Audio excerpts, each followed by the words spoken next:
Ladies and gentlemen, welcome to yet another exciting, titillating, orgasmic edition of Radical Rock and Record Reviews. And I'm your host, Wild Ride bassist, Mick Watkins. And today, guys, we're going to take a look. I'm going to give you my review. I've had people write me and request this, so I thought I had to get this out with an urgency. But today, we're going to review Iron Maiden's 17th studio album, their first album in 6 long years. We're talking about Senjutsu. Iron Maiden Senjutsu right there. There's the CD cover right there. I got the CD edition, baby. There's the spine. There's a spine. So check this out. You got the cool front cover of Eddie as a samurai.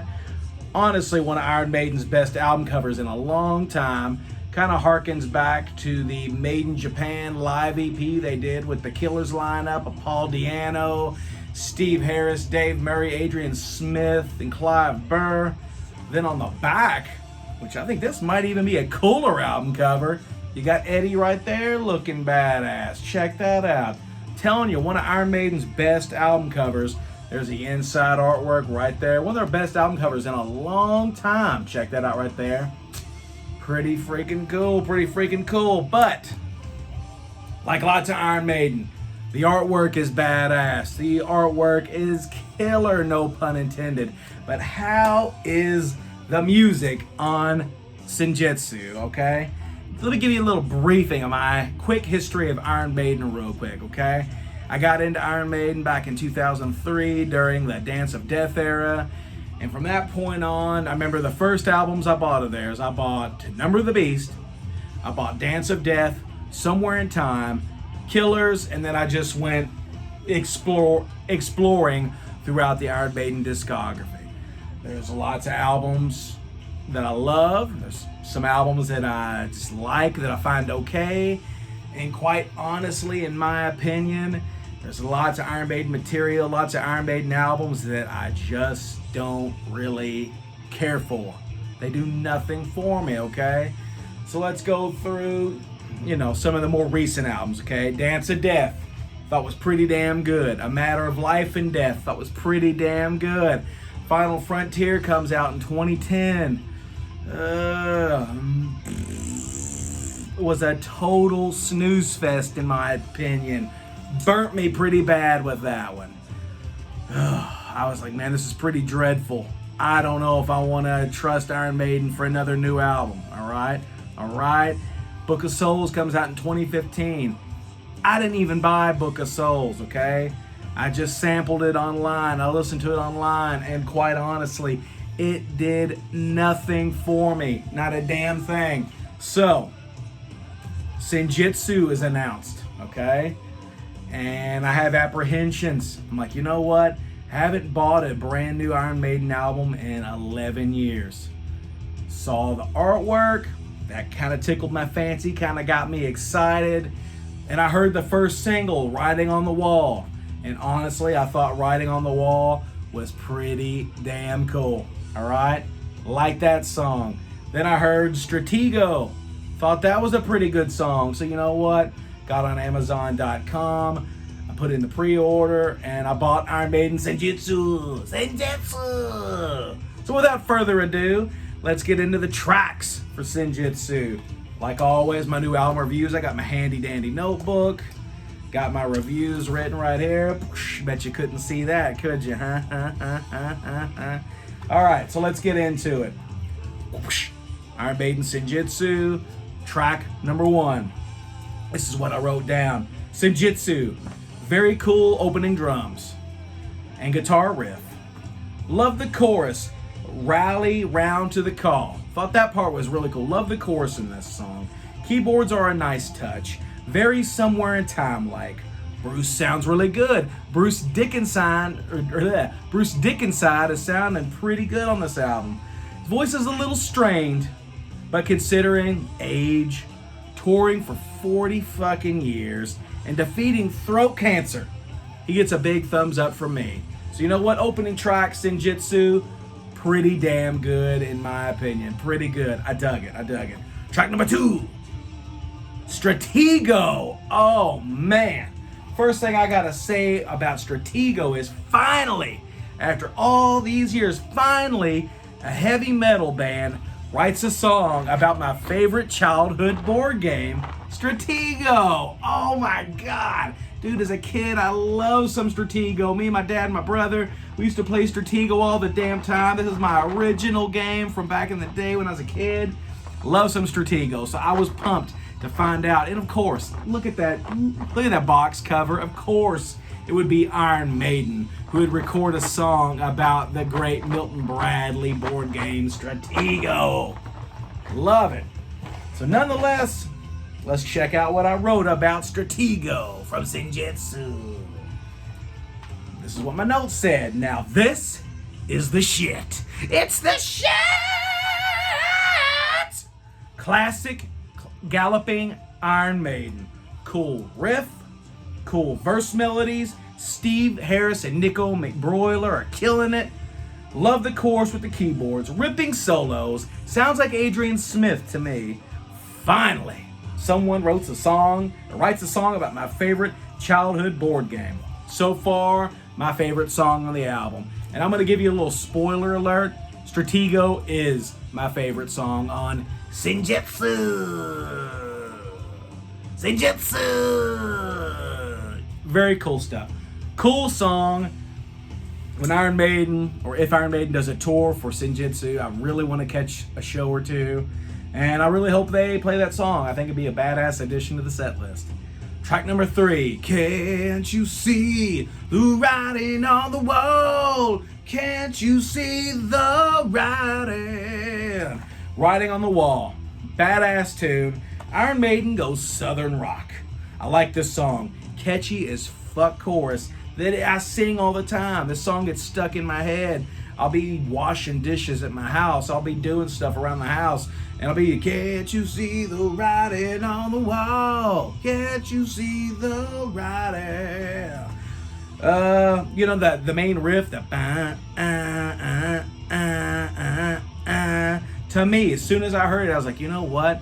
That sounds an awful like the riff of Judas Priest, Beyond the Realms of Death. If you flash forward back to 21 years ago when Judas Priest released Brave New World and The Wicker Man was totally a ripoff of Running Wild by Judas Priest, same could be said for Writing on the Wall. That main riff is totally Beyond the Realms of Death. More great vocals from Bruce. Good song, really good song, and I appreciate that Iron Maiden went out on a limb and did something different on this album. All right, so right there you got 3 for 3. Senjutsu, Stratego, Writing on the Wall. I think they're all good tunes. Going into track number 4. Okay, guys. Lost in a Lost World. This is what I had to say. Pretty cool tune. More typical modern Iron Maiden. During this song, I can picture a big gang of leprechauns dancing around a pot of gold. Okay?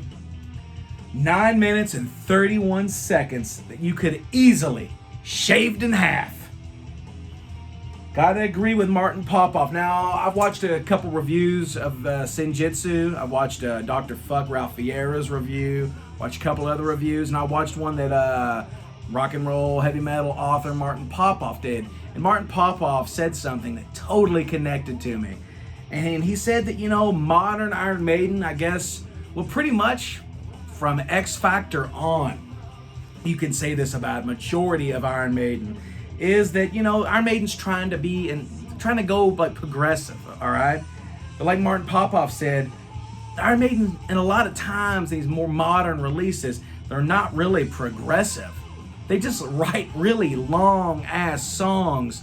And there is a difference between being progressive, like Rush, like Yes, kind of like Uriah Heep, stuff like that.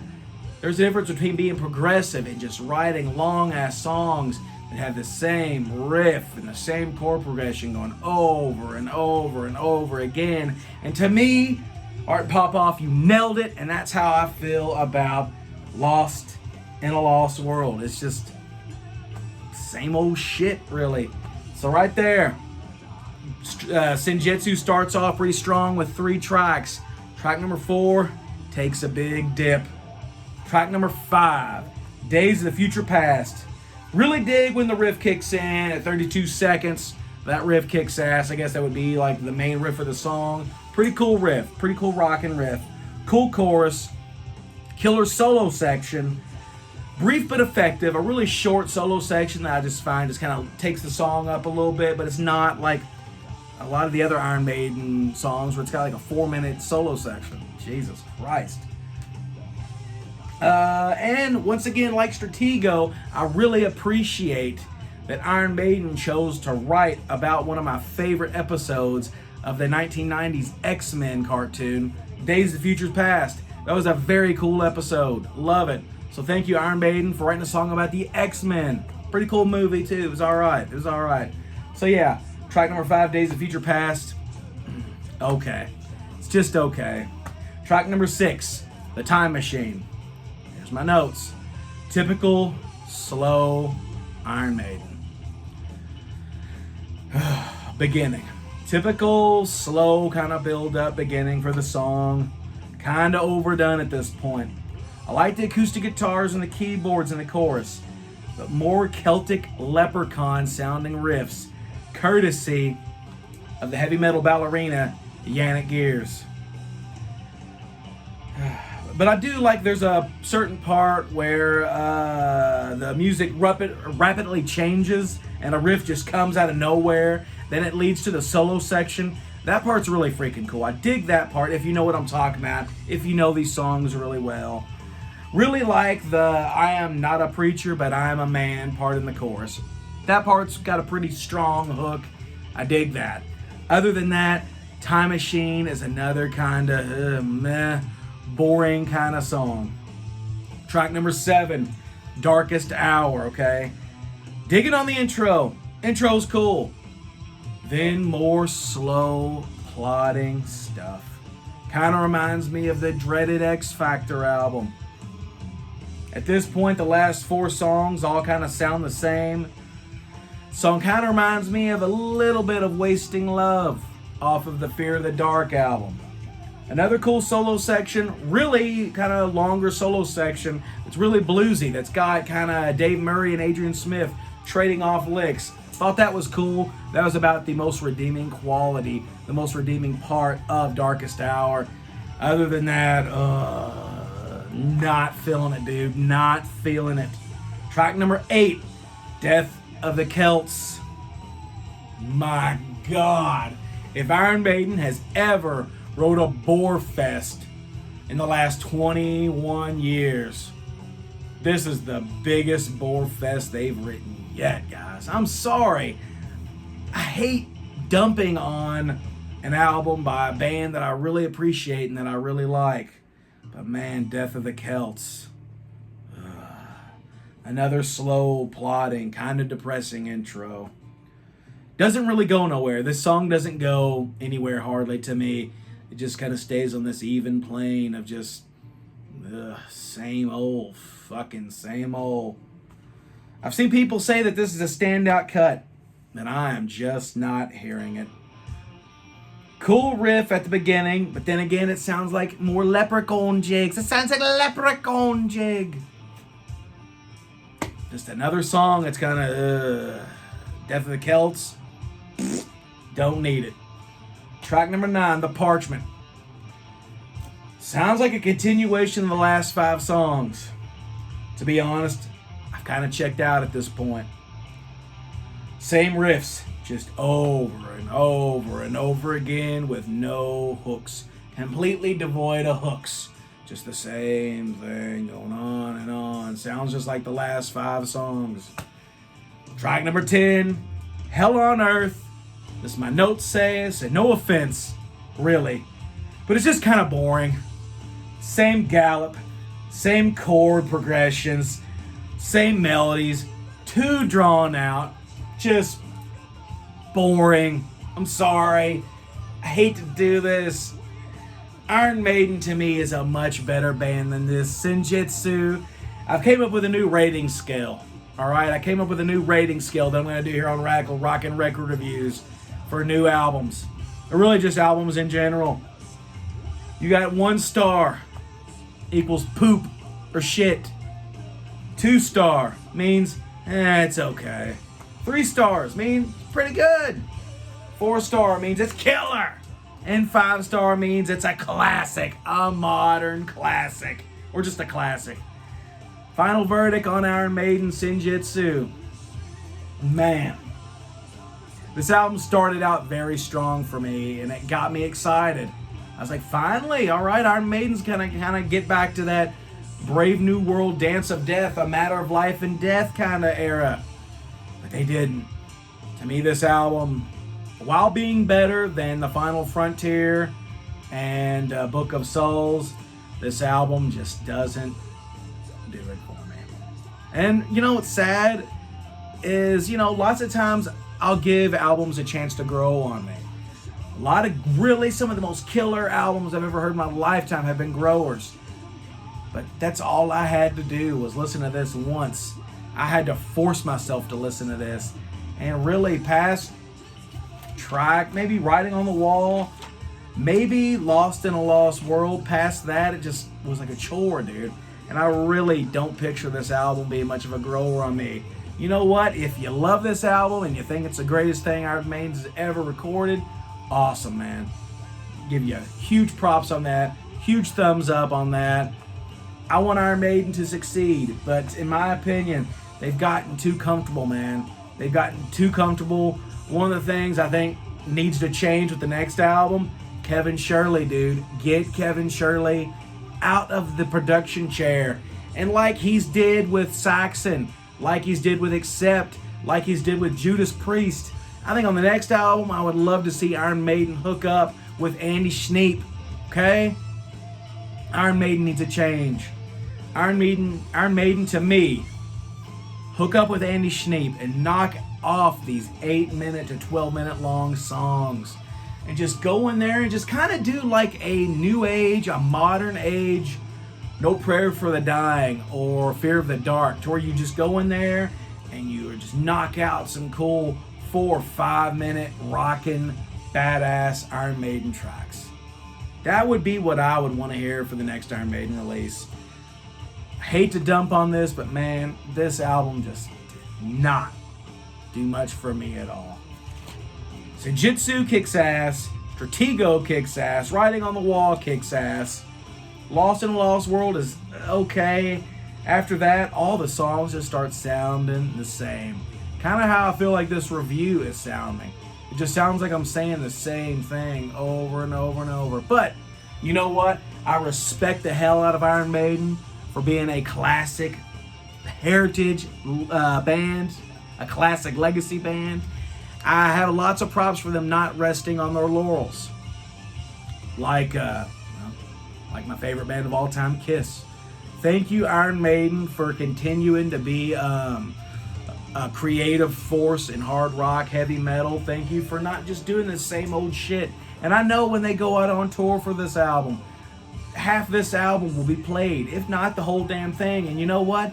I think that's cool, because that shows that they're a vital, living, breathing, creative band and not some lame-ass nostalgia guy. So right there, Iron Maiden, I give you 2 thumbs up. 2 thumbs up. But like I said, next album, it's time to shake it up a little bit, guys. Time to shake it up a little bit. So yeah, that's it for Iron Maiden Senjutsu. So yeah, I'd give it out of 1 out of 5 stars. I'd give it a 2.5. So that puts it in between it's okay to it's pretty good. So guys, I want to thank you for checking out Radical Rock and Record Reviews. Thank you for checking out the videos. If you like this video and you like the past videos I've done, hit the subscription button, hit the thumbs up, or hit the thumbs down, whatever you want to do. I don't give a shit. And just hit the notification bell and subscribe, because I got lots of cool stuff in the past and on the horizon coming up. And if you dig this, check out my band Wild Ride, WYLDRYDE on Facebook. Check us out, Official Wild Ride, on Instagram. Check us out on www.bandcamp.wildride.com. Pick up a Wild Ride CD. Pick up your t-shirt, some booty shorts, some patches for your denim and leather jackets. Check out my band Wild Ride on YouTube, WYLDRYDE. Check us out, and I'll tell you what, I think you'll dig it. If you dig Iron Maiden, think you'll dig Wild Ride. But guys, thank you so much. You know what? And I'm going to continue to keep giving this album a shot. But man, so far, things are just not looking good for Senjutsu, for old Mick Watkins, otherwise known as Dick Twatkins. Until the next episode, guys, I will see you later. Keep rocking and rolling. Peace.